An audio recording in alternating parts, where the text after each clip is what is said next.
Hello everyone, welcome to Textercom. आज हम लोग बात करने जा रहे हैं speed solution of JEE Main 29 जनवरी मॉर्निंग शिफ्ट के बारे में। सेकंड शिफ्ट का पेपर यार आज ही मिला है मेरे को, तो उसका सोल्यूशन शाम तक आ जाएगा। 29 वाली शिफ्ट का और 30 वाली शिफ्ट का सोल्यूशन यार थोड़ा लेट आएगा, क्योंकि कल मेरे को कहीं इमरजेंसी में बाहर जाना पड़ेगा, इसलिए वो फर्स्ट को ही आ पाएगा, है ना। फर्स्ट को शाम तक आएगा और फर्स्ट 31 फर्स्ट का एक साथ लगातार 4 वीडियो डाल दूंगा, कोई दिक्कत नहीं है उसकी। लेकिन ये वीडियो सोल्यूशंस उन्हीं के लिए जिन्होंने पेपर दे दिया है, जिन्होंने नहीं दिया उन्हें नहीं देखने। नीट वाले ये सोल्यूशन देख सकते हैं क्योंकि उनके काम आ सकता है, ठीक है। चलो स्पीड में बात करते हैं। 26 क्वेश्चन लगभग मेरे को पता थे इसके, या लोगों ने बताए मेरे को, जो या डिफरेंट सोर्सेज से मैंने लिए हैं, उन्हें मैंने सेग्रीगेट करके एक जगह रखा है।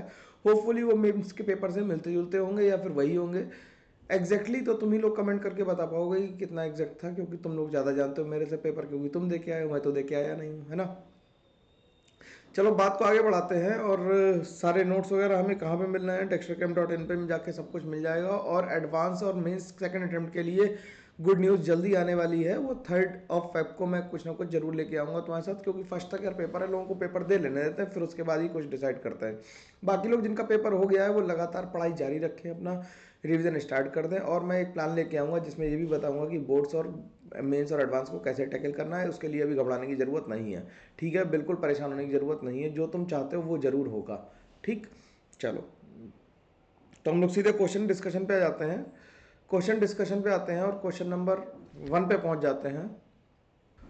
क्वेश्चन नंबर 1 क्या कर रहा है, फॉर रुबीडियम जिसका एटॉमिक नंबर 37 दिया हुआ है, correct set of quantum number for the last electron पूछ रहा है। लास्ट इलेक्ट्रॉन के लिए पूछ रहा है। तो रुबीडियम हम जानते हैं कि एस ब्लॉक में फर्स्ट ग्रुप का एलिमेंट है। फर्स्ट ग्रुप में क्या आता है, हाइड्रोजन, लिथियम, सोडियम, पोटेशियम और रुबीडियम, यही आता है। इसका कॉन्फ़िगरेशन 1s1, इसका कॉन्फ़िगरेशन 2s1 लास्ट इलेक्ट्रॉन का, ये 3s1, ये 4s1 और ये 5s1। ठीक बात है, इतना तो लिख सकते हैं। अब 5s के लिए लास्ट इलेक्ट्रॉन, यही लास्ट इलेक्ट्रॉन है, तो n की वैल्यू कितनी हो गई, n की वैल्यू 5 हो गई, l की वैल्यू हो गई 0, m की वैल्यू हो गई 0 और s की वैल्यू कितनी हो गई, +½ हो गई। तो आंसर इसका 3 आ गया, ठीक। क्योंकि s ऑर्बिटल के लिए क्या होता है, l की वैल्यू क्या होती है, 0 होती है। l अगर 0 है तो m भी क्या होगा, 0 होगा, ठीक है। चलो अगले क्वेश्चन की तरफ मूव कर जाए। अगला क्वेश्चन क्या कह रहा है, I minus will oxidize to in presence of alkaline KMnO4। अब एल्कलाइन KMnO4 के साथ जब रिएक्शन करानी है, तो KMnO4 की रिएक्शन जब आई माइनस के साथ होती है, एक्वस मीडियम ले लेते हैं, तो एल्कलाइन सोल्यूशन बन जाता है, इसलिए इसे एल्कलाइन मीडियम कहते हैं। MnO2 बनता है, OH माइनस बनता है और IO3 माइनस बनता है, ठीक है। रिएक्शन बैलेंस नहीं कर रहा हूँ, बैलेंस करने की कोई ज़रूरत भी नहीं है। जितनी ज़रूरत है आज के वीडियो में केवल उतनी ही बात की जाएगी, ज़्यादा एक्स्ट्रा इन्फॉर्मेशन देने की ज़रूरत नहीं है मेरे को। रिएक्शन याद होनी चाहिए, आगे नीट वालों के भी काम आ सकती है, ठीक। अगली बार बात करते हैं। Heating of KMnO4 will produce. Heating of KMnO4, जब KMnO4 को हीट करते हैं तो इससे K2MnO4 बन जाता है, MnO2 बनता है और O2 बनती है। ये बिल्कुल नोट्स वाली रिएक्शन है, तो इसका आंसर क्या आ जाएगा, 1 आ जाएगा। इनमें तो इनऑर्गेनिक की रिएक्शन है, इन्हें तो यार याद ही रखना पड़ेगा, और कोई ऑप्शन तो है नहीं हमें। ये क्वेश्चन यार वैसे पूछ वैसे पूछ लिया कि मेटलर्जी से रिलेटेड है, लेकिन इसे मेटलर्जी में मानते नहीं है हम लोग, ठीक। NaLF3 होता है, ठीक है, क्रायोलाइट NaLF3 है। फ्लोस्फार जो होता है, फ्लोस्फार क्या होता है, फ्लोस्फार होता है CaF2। फ्लोस्फार क्या है, CaF2 होता है। 4 एपेटाइट तो सही लिखा हुआ है और कार्बोलाइट भी सही लिखा हुआ है, तो आंसर इसका हमारा 2 आ जाएगा। ये मतलब स्ट्रक्चर्स थे जो एस ब्लॉक या पी ब्लॉक में कहीं कहीं पे गिवन होंगे, तो वो तुम्हें पता होने चाहिए थे। नहीं हो सकते थे ये पता, लेकिन अगला क्वेश्चन जरूर पता होना चाहिए। फोर्थ क्वेश्चन क्या कर रहा है, फिफ्थ क्वेश्चन क्या कर रहा है, जिगलर नाटक एटलिस्ट। जिगलर नाटक लगातार 2 बार पेपर में आ गया, तो इंपॉर्टेंस इसकी बढ़ गई, यानी कि अगले पेपर में भी आ सकता है। इसे 30, 31, 32 मतलब 1 में, है ना। ब्लड में हम जानते हैं कि आयरन होता है, तो इसका आंसर आ गया 3। तो बी का आंसर 3 है। बी का आंसर देखो, एक में 3 है, बाकी किसी में 3 नहीं है, तो आंसर तो 1 हो गया इसका। तो पहले 2 मिला लिया। विल्किंसन का एटलिस्ट तुम्हें याद आए या ना आए, काम चल जाएगा। विटामिन B12 में CO होता है और विल्किंसन कैटलिस्ट में रोडियम होता है, ठीक। तो ये बातें हम लोगों को पता होनी चाहिए। मैंने जब कोऑर्डिनेशन पढ़ाया था तो लास्ट में 3-4 बातें लिखी थी, उन्हीं 4 बातों से सवाल है। मैं क्वेश्चन तक दिखा सकता हूँ तुम्हें, ठीक। अगला क्वेश्चन देखते हैं। अगला क्वेश्चन क्या कर रहा है, the electronegativity values of group 14 elements decreases from silicon to lead, ये बिल्कुल ठीक बात है, इसमें तो कोई दिक्कत की बात ही नहीं है। ये तो क्या करेंगे, डिक्रीज ही करेंगे। ये तो ठीक बात है, इसमें तो कोई प्रॉब्लम है ही नहीं। 14 group contain metal non metal और सब कुछ है इसमें, तो बिल्कुल सही बात है। इसमें मेटल नॉन मेटल और मेटलॉइड तीनों चीज़ें होती हैं। 14 ग्रुप क्या होता है, carbon silicon germanium tin lead, ठीक। तो ये सब कुछ है इसमें, तो आंसर दोनों ठीक हो गए इसके। तो अगला क्वेश्चन क्या कर रहा है, among the following incorrect option. अब इनकरेक्ट पूछ रहा है। Delta G less than zero का मतलब क्या होता है, नेगेटिव का मतलब स्पॉन्टेनियस, इक्वल टू जीरो का मतलब क्या होता है, इक्विलिब्रियम, और पॉजिटिव का मतलब होता है नॉन स्पॉन्टेनियस। तो स्पॉन्टेनियस अगर पॉजिटिव पे लिखा है तो वो गलत लिखा है। डेल्टा जी तो हम जानते हैं क्या होता है। In which of the following complex CO forms bridge between metal atoms. यार ये सवाल ऐसा था जो मेरे को ऐसा लगता है कि पूछा नहीं जाना चाहिए था। आंसर इसका तुम्हें पता है, मैं जानता हूँ, क्योंकि ये तो कॉपी में लिखे हुए हैं दोनों कॉम्प्लेक्स। अब एक ही ऑप्शन सही हो सकता है, तो CO2 CO8 को मैंने कॉपी में निकलवाया था, तुम्हें याद आ रहा है जब नोट्स हमने बनाए थे तो हमने निकाला था कि नंबर ऑफ एटम्स निकालेंगे, नंबर ऑफ टोटल इलेक्ट्रॉन निकालेंगे A, फिर number of total electron minus N into 18 minus valence electron निकालेंगे, बाई 2 करेंगे तो उससे मेटल मेटल बॉन्ड आ जाएंगे। तो मेटल मेटल बॉन्ड वाले में हमने CO का स्ट्रक्चर बनाया था। तो तुम्हें याद अगर आ रहा हो थोड़ा बहुत, भाई देखो नोट्स पढ़ना बहुत ज़रूरी है। नोट्स के बाहर एक भी सवाल नहीं आया तो आंसर हमारा बी हो गया, क्योंकि एक ही सही हो सकता है। बना मैं सारे देता हूँ जिससे तुम्हें थोड़ी तसल्ली रहेगी, सर ने बना दिए कि मेरे को तो आते ही है यार। तो डाई न्यूक्लियर कॉम्प्लेक्स तक तो तुम बना लोगे, ट्राई न्यूक्लियर कॉम्प्लेक्स बेटा नहीं बना पाओगे, उसे बनाने की सोचना भी नहीं। ये आउट ऑफ सिलेबस जैसी बात है, मेरे को अभी कॉन्फिडेंस नहीं है कि मेरे से ये पूछा होगा। ठीक है, ये तो मतलब अभी बच्चे बता रहे हो उसके हिसाब से तो हो सकता है पढ़ने में दिक्कत हो किसी को। ट्राई न्यूक्लियर कॉम्प्लेक्सेस बिल्कुल भी सिलेबस में नहीं, उन्हें बनाना भी बहुत ही मुश्किल काम है, तो तुमसे बनेंगे भी नहीं आराम से। तो इसे देख लेते हैं, जैसे ऑस्मियम के साथ लिखा है ऑस्मियम 3CO12 अगर लिखा है तो ऑस्मियम 3 ऑस्मियम इस तरह से कनेक्टेड होंगे और 12 CO, 3 हो गए, 4 हो गए, 7 हो गए, 8 हो गए, 9, 10, 11 और एक 12, इस तरह से आए। ठीक है, और सेम तरीके से रुदेनियम वाला भी बन जाएगा, रुदेनियम वाला भी सेम तरीके से बनेगा, बिल्कुल सेम बना लोगे अपने आप, सेम एज OS3CO12, क्योंकि ऑस्मियम और रुदेनियम सेम ग्रुप में है इसलिए। ठीक है, अगला देखते हैं। अगला क्या करा है, अगला कह रहा है कि in a period on going from left to right ionization energy decreases. नहीं, लेफ्ट टू राइट जाने से तो आयनाइजेशन इंक्रीज करती है, तो ये तो गलत हो गया। क्या कह रहा है अब, गलत वाला ऑप्शन क्या, assertion is wrong. Assertion is wrong तो एक ऑप्शन में दे रखा है बी में और डी में। ठीक है, क्या कह रहा है, reason in a period on moving from left to right nuclear charge overweighs outweighs the shielding. बिल्कुल ठीक बात है, ये सही लिखा है। तो ये बिल्कुल पीरियोडिक का पेट क्वेश्चन था कि हमेशा शील्डिंग जो होती है, न्यूक्लियर चार्ज होता है ENC, वो हमेशा शील्डिंग को ओवरवे कर देता है। मतलब मैंने हमेशा बताया कि जब भी कोई आंसर ना मिले तो उसका रीज़न क्या है, शील्डिंग, मतलब nuclear charge, effective nuclear charge. अगला क्वेश्चन देख लेते हैं। H3O प्लस से एडिशन कराना है तो एल्कीन पे एडिशन हो जाएगा पहले मार्कोनिकॉफ रूल लगा के, फिर CrO3 और H प्लस के साथ क्या होगा, ऑक्सीडेशन होगा। ठीक है, CrO3 और H प्लस के साथ क्या हो गया, ऑक्सीडेशन हो गया। और जो लास्ट रिएक्शन लिखी हुई है, अगर तुम ध्यान से देखो तो वोल्फ क्रिस्टल रिडक्शन लिखी हुई है। कैसे लिखी हुई है, वोल्फ क्रिस्टल रिडक्शन है ये।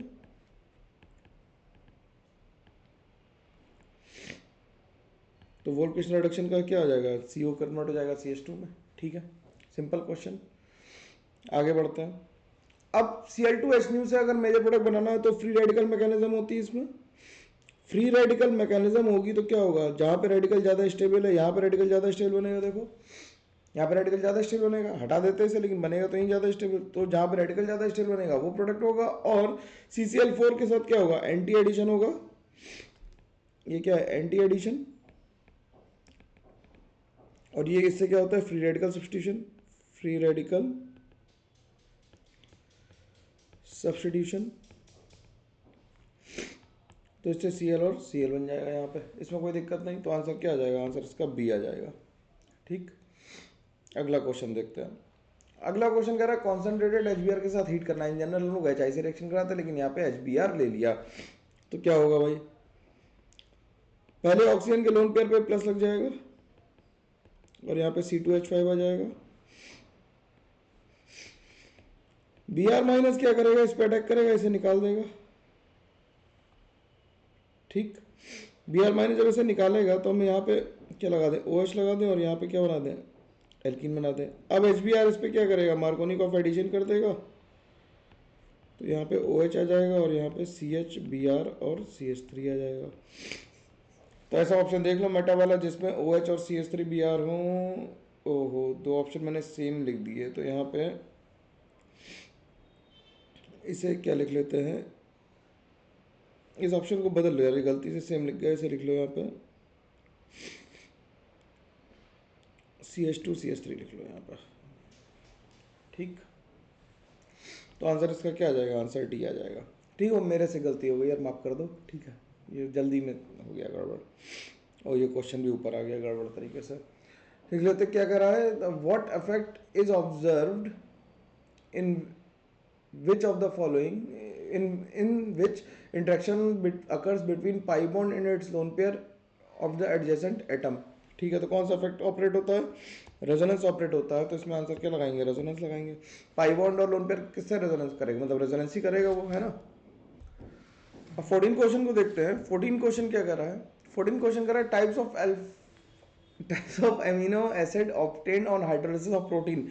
नेचुरली अकरिंग एसिड सारे कैसे होते हैं, अल्फा एमिनो एसिड्स होते हैं, तो प्रोटीन जब भी बनेंगे अल्फा एमिनो एसिड से बनेंगे, बीटा या गामा से तो बन नहीं सकते। तो आंसर क्या आ जाएगा, इसका आंसर ए आ जाएगा, सिंपल सी बात है।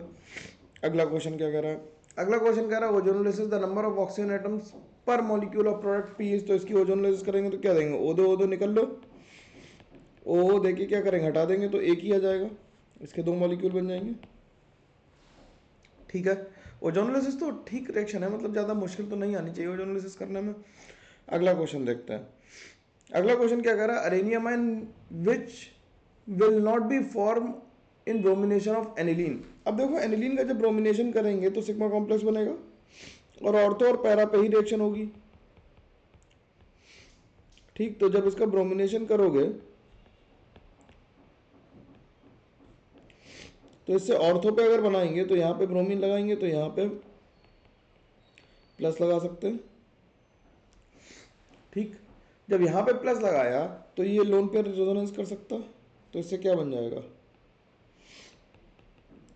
NH2 प्लस बन जाएगा और यहाँ पे ब्रोमीन आ जाएगा।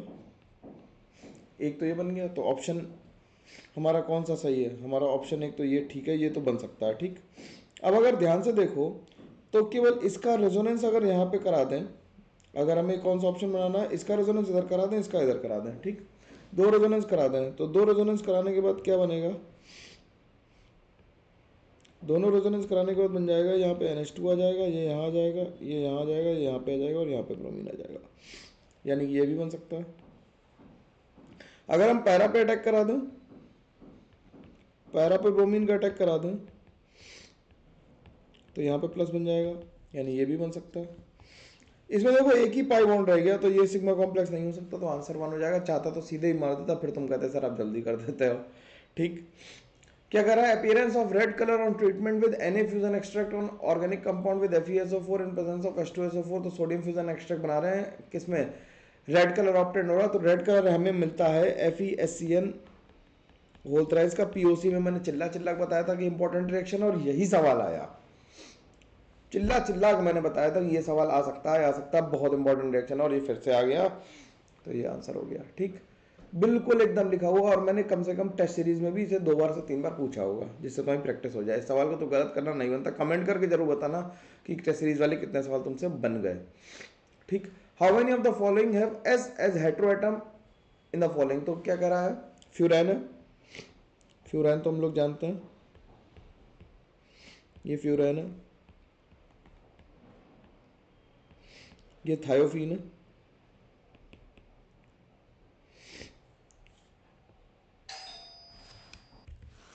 फिर पायरोल अगर बना दें तो ये पायरोल है, ये क्या है, ये पायरोल हो गई, मैं सारे लिख दे रहा हूँ। सिस्टीन क्या होती है, सिस्टीन हमारा अमीनो एसिड होता है, याद आ रहा, मैंने कहा था कि अमीनो एसिड भी पढ़ लेना बढ़िया से। तो सिस्टीन क्या है, ये अमीनो एसिड है, ठीक। ट्रायोसिन भी अमीनो एसिड है। तो मैं जेंथेप्रोडाइक टेस्ट अगर याद आ रहा हूँ तो ट्रायोसिन भी क्या है, अमीनो एसिड है, ठीक। और ट्रिप्टोफैन भी क्या है, ट्रिप्टोफैन भी एक अमीनो एसिड है, ये ट्रायोसिन हो गया, लिख देते हैं क्या, ट्रायोसिन है। और ट्रिप्टोफैन भी अगर बना दूं तो ट्रिप्टोफैन कैसे बनेगा, देखना जरा। ट्रिप्टोफैन के लिए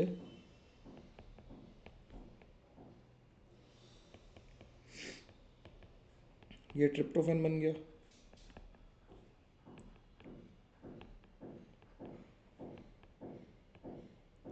तो कितने में आ गए, सल्फर किस में आया, सल्फर 2 में आया। मैंने बना इसलिए दी जिससे तुम्हें ये याद रहे। तो आंसर तो इसका 2 है, लेकिन मैंने सारे स्ट्रक्चर ड्रॉ कर दिए, ठीक। अब रिएक्शन को बैलेंस करना है। बैलेंस करना है तो क्या करा है कि ए बी सी डी का सम बताना। ये 0 से कहाँ गया, -1 में गया और +1 में गया। तो डिस्प्रोपोर्शनेशन रिएक्शन है, Cl2 से कहाँ गया, Cl- में गया। यहाँ से 2 से मल्टीप्लाई कर दिया, यहाँ पे 2 इलेक्ट्रॉन ऐड कर दिए, तो ये क्या हो गया, रिडक्शन हाफ सेल हो गया, रिडक्शन हाफ सेल हो गया। और Cl2 कन्वर्ट हुआ किस में, ClO- में। तो यहाँ पे हमने क्या किया, 2 से मल्टीप्लाई किया, यहाँ पे वाटर आ गया, तो हमने क्या किया, 2H2O कर दिए, ठीक। 2H2O कर दिए, तो यहाँ पे क्या करने पड़ेंगे, 4H+ करने पड़ेंगे और 4OH- करने पड़ेंगे ऑक्सीडेशन ऑफ सेल को बैलेंस करने के लिए। अब यहाँ पे कितने इलेक्ट्रॉन है, 2 निगेटिव इधर है और 4 इधर है, तो इधर 2 इलेक्ट्रॉन और ऐड करने पड़ेंगे। दोनों रिएक्शंस को ऐड कर दें, ये क्या बन गया, ऑक्सीडेशन ऑफ सेल बन गया था। रिएक्शन रेडॉक्स रिएक्शन है और डिस्प्रोपोर्शनेशन रिएक्शन है, इसलिए हमने इसे ऑक्सीडेशन नंबर मेथड से नहीं बैलेंस किया, किससे किया, आयन इलेक्ट्रॉन मेथड से बैलेंस कर दिया। तो ऑक्सीडेशन हाफ सेल बन गया ये। ऑक्सीडेशन हाफ सेल बना तो क्या बन गया ये यार, देखना जरा, कि Cl2 बन गए, 2 Cl2 बन गए और यहाँ पे 4H2O ये बने, 2 इधर से गए तो इधर 2 बचे H2O, है ना। 2 H2O बचे तो Cl2 plus 2OH- 4OH minus, Cl2 plus 4OH minus gives 2Cl minus plus 2ClO minus plus 2H2O। ये बचा 2 से डिवाइड कर दो तो बन गया Cl2 plus 2OH minus gives Cl minus, ClO minus और H2O। तो ये हो गया ABCDE। तो हो गया 1 2 1 1 और 1। तो आंसर कितना आ गया, 6 आ गया, ठीक। आराम से बिल्कुल बैलेंस करते जाओ, बिल्कुल जल्दी जरूरत नहीं थी, ऐसे सवालों को तसल्ली से ही करना होता है, जल्दी में गलत हो जाते हैं ऐसे सवाल, है ना। ये सवाल करने वाला था। अगला सवाल क्या कह रहा है, how many of the following is or are paramagnetic and having bond order 1। तो पैरामैग्नेटिक पहले छाट लेते हैं, बॉन्ड ऑर्डर तो बाद में हम देख लेंगे। H2 कैसा है, डायमैग्नेटिक, ये कैसा है, पैरा ऑड इलेक्ट्रॉन, ये कैसा है, 16 इलेक्ट्रॉन तो पैरामैग्नेटिक, ये कैसा है, इवन इलेक्ट्रॉन तो डायमैग्नेटिक, ये कैसा है, 10 इलेक्ट्रॉन तो पैरामैग्नेटिक और ये कैसा है, डायमैग्नेटिक। तो इन तीनों में से कोई हो सकता है। He2+ का, He2+ में इलेक्ट्रॉन कितने आ गए, 3। तो 3 के लिए बॉन्ड ऑर्डर कितना आ जाएगा, बॉन्ड ऑर्डर आ जाएगा 1/2, 2 - 1 यानी कि 0.5। N2- में 16 इलेक्ट्रॉन है तो बॉन्ड ऑर्डर कितना आ जाएगा, बॉन्ड आ जाएगा 1/2, 10 - 6 यानी कि 2। अपने वाले तरीके से ही कर रहे हैं हम लोग। और B2 में 10 इलेक्ट्रॉन्स हैं तो बॉन्ड ऑर्डर कितना आ जाएगा, 1/2, 6 - 4 यानी कि 1। तो आंसर कितना आ गया, केवल एक ही ऐसा है जो B2 जिसमें हमारे पास क्या है, पैरामैग्नेटिक भी है और बॉन्ड ऑर्डर 1 भी है, ठीक। अगला सवाल देखते हैं। अगला सवाल कह रहा है, how many of the following have one lone pair of central atom. One lone pair तो O3 पे है, O3 पे है, SF4 पे है एक लोन पेयर, XeF4 पे कितने लोन पेयर है, XeF4 पे 2 लोन पेयर है, क्योंकि Xe के आउटर मोस्ट में कितने इलेक्ट्रॉन होते हैं, 8। NF3 में सेंट्रल एटम पे एक लोन पेयर है और XeF6 में भी एक लोन पेयर है, तो कितने हो गए, 1 2 3 4, 4 लोगों के पास हो गया ऐसा, तो आंसर 4 आ गया। अगला क्या कह रहा है, के नेट हमें दिया है K1 × K2/K3 और हमें EA1 EA2 दिया रखा है, EA3 भी दे रखा है, तो E फाइनल निकालना हमें, तो ठीक है। तो K1 की वैल्यू क्या होगी, A × E⁻−EA1/RT। K2 की वैल्यू होगी A × E⁻−EA2/RT। और K3 की वैल्यू जो होगी वो होगी A इंटू या A1 A2 A3 लिख दो सबको, e to the power minus EA3/RT। तो K नेट जब होगा वो किसके बराबर है, K1 into K2 upon K3, तो ये जाएगा A1 into A2 upon A3 times e to the power minus EA1 plus EA2 minus EA3/RT। सबको पुट कर दिया और एलन लॉग को सॉल्व कर दिया, तो ये जाएगा e to the power minus 40 plus 50 minus 60/RT, तो जाएगा e to the power minus 30/RT। तो ए नेट की वैल्यू जो हो जाएगी वो 30 आ जाएगी। ठीक, कितनी आ जाएगी, 30 आ जाएगी। सिंपल बात है। चलो अगला देखते हैं। कह रहा osmotic pressure of a solution at 273 kelvin is 273.273 into 10⁻⁵। Then the osmotic pressure at same solution at 283। ये तो सिंपल, अगर तुम देख के भी कर दो तो 28 आंसर लिख दोगे इसका। कैसे, pi is proportional to T, तो पाई1 अपॉन पाई2 is equal to T1 upon T2। तो ये दे रखा है 2.73 into 10⁻⁵ is equal to 273 divided by 283 upon पाई2। तो पाई2 की वैल्यू आ जाएगी 28.3 इंटू 10⁻⁻4। तो आंसर कितना आ जाएगा, 28। सिंपल था, बिल्कुल बुद्धि लगाने की जरूरत नहीं, नंबर इतने बेहतरीन दे रखे थे कि सीधे आंसर आ जाता। अगला क्या कर रहा है, if the percentage by weight of a solution is 31.4% and the density of solution is the molarity. ठीक है, तो 100 ग्राम सोल्यूशन में क्या है, कंटेन्स 31.4 ग्राम्स ऑफ सोल्यूट। ठीक, तो मोलैरिटी, हमें वॉल्यूम निकालना है, वॉल्यूम ऑफ सोल्यूशन कितना आ जाएगा, volume of solution is equal to किसके बराबर हो जाएगा, मास अपॉन डेंसिटी।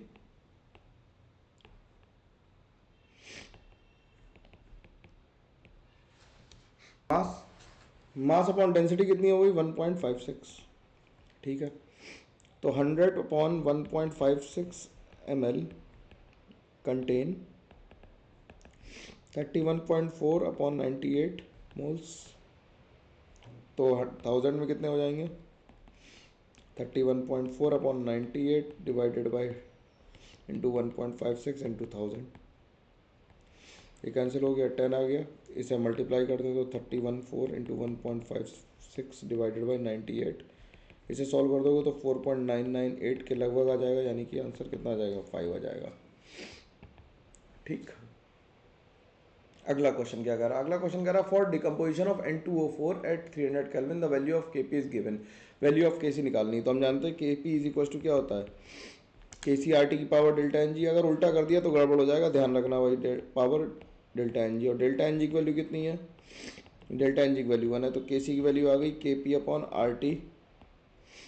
तो Kp की वैल्यू है 0.246 divided by 0.082 into 1 upon R T की वैल्यू कितनी है, 300। इससे इसे काट दिए, 3 टाइम्स है, तो ये आ गया 10⁻⁻², यानी कि 1 इंटू 10⁻², यानी आंसर कितना आ गया, 1 आ गया। ठीक, लास्ट क्वेश्चन पे आ गए हम लोग। How many of the following set given positive Fehling test. तो एसिटिक एसिड क्या है, एसिटिक एसिड तो नहीं देगा, एनिलीन नहीं देगी, टॉलरेंस टेस्ट, फेलिंग टेस्ट कौन देते हैं, एल्डिहाइड एंड कीटोन्स, एल्डिहाइड्स देते हैं, एस्टेल्डिहाइड दे देगा, तो मैं अगर स्ट्रक्चर ना पता हो इसलिए, एसीटोन नहीं देगा, इथेनॉइल क्लोराइड, इथेनॉइल क्लोराइड भी नहीं देगा, मिथाइल प्रोपेनल्डिहाइड 2 मिथाइल प्रोपेनल्डिहाइड दे देगा। ठीक, क्रोटोनल्डिहाइड दे देगा, बेंजल्डिहाइड नहीं देते, एरोमेटिक एल्डिहाइड टेस्ट नहीं देते हैं, बेंजीन कार्बोक्सामाइड स्ट्रक्चर, भाई साहब स्ट्रक्चर, बेंजीन कार्बोक्सामाइड नहीं देगा, और इथाइन भी नहीं देगी। तो आंसर कितना आ गया, आंसर आ गया 3। तो ये 26 क्वेश्चन यार पता थे मेरे को, जो मैंने डिस्कस कर दिए। अब हम लोग अगले लेक्चर में मिलेंगे, जिसमें हम लोग शिफ्ट 2 का क्वेश्चन डिस्कस करने की कोशिश करेंगे, वह शाम को आ जाएगा। तब तक के लिए स्टे ट्यून्ड, बहुत सारी पढ़ाई करते रहो और सब कुछ पढ़ लो यार, देख रहे हो पेपर हर बार नए सेट में नए तरीके का पेपर आ रहा है। ठीक है, चलो हम लोग मिलते हैं, तब तक के लिए thank you very much, take care, bye bye, ध्यान रखो, और 3 तारीख का वेट करो, 3 तारीख को कुछ नया आएगा। ठीक है, चलो बाय बाय।